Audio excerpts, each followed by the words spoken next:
Quelle différence entre stérilité et infertilité? Alors, dans les 2 cas, il n'y a pas de grossesse.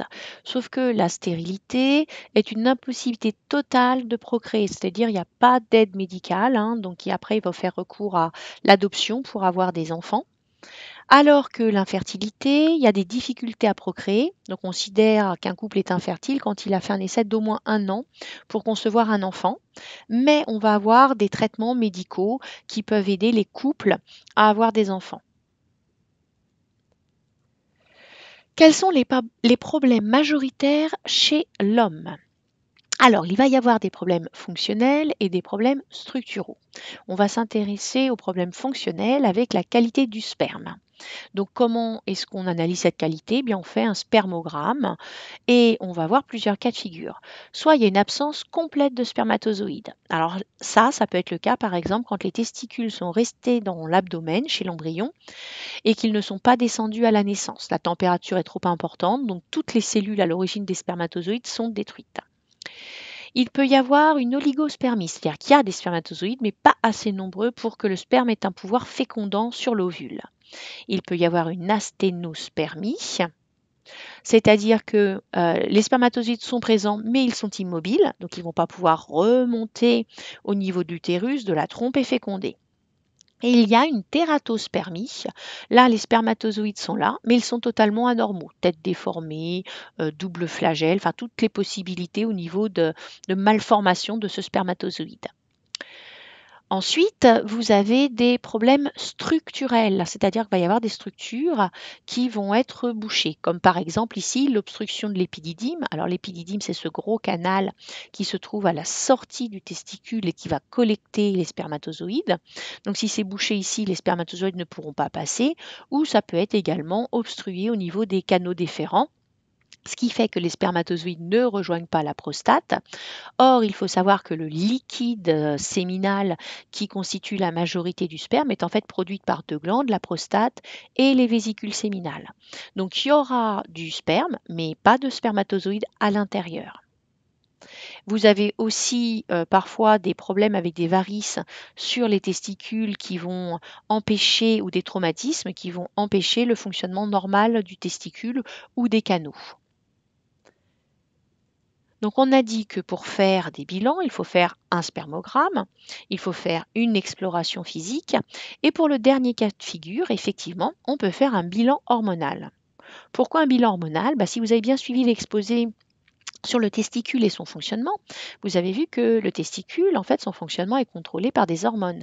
La GnRH produite par l'hypothalamus, la LH et la FSH produites par l'hypophyse. Donc s'il y a des anomalies au niveau des productions de ces 2 hormones, pas assez d'hormones produites, le testicule ne fabriquera pas de spermatozoïdes. Donc il faut à tout prix qu'on vérifie le taux de ces hormones et puis le taux de testostérone également dans le sang, puisque cette testostérone est indispensable à la fabrication des spermatozoïdes. Donc maintenant, passons aux problèmes majoritaires rencontrés chez la femme. Donc on va voir qu'on a à nouveau du fonctionnel et du structural. Donc, au niveau du fonctionnel, peut y avoir des problèmes au niveau de la glaire cervicale. La glaire cervicale, je vous rappelle, on l'a vu dans l'exposé utérus. Donc, elle se trouve ici au niveau du col de l'utérus et c'est un filtre pour laisser passer ou non les spermatozoïdes. Eh bien, il arrive parfois que la glaire cervicale soit tout le temps compacte. Donc, en fait, elle empêche le passage des spermatozoïdes. Donc là, il suffit, entre guillemets, de déboucher le col de l'utérus pour que les spermatozoïdes puissent passer. Ou bien, sinon, on donne un traitement hormonal. Si c'est un problème au niveau du traitement des hormones, on va donner un bon dosage d'œstrogène afin d'édensifier les mailles et de permettre le passage des spermatozoïdes. Il peut y avoir aussi des problèmes au niveau de l'ovulation. Donc une ovulation qui n'est pas régulière ou pas d'ovulation du tout. Et là, vous vous souvenez quand on avait fait l'exposé sur l'ovaire, que ceci peut être dû aux hormones, à la GnRH, à la LH et à la FSH, qui contrôlent le fonctionnement de l'ovaire avec maturation des follicules et déclenchement de l'ovulation. Donc là, origine possible hormonale également. Au niveau de l'anatomie, on peut avoir 3 niveaux ici. Donc déjà, il peut y avoir un obstacle au niveau des trompes. On l'a vu avec les IST, hein, les chlamydia par exemple, qui peuvent entraîner une inflammation et donc les trompes qui se bouchent.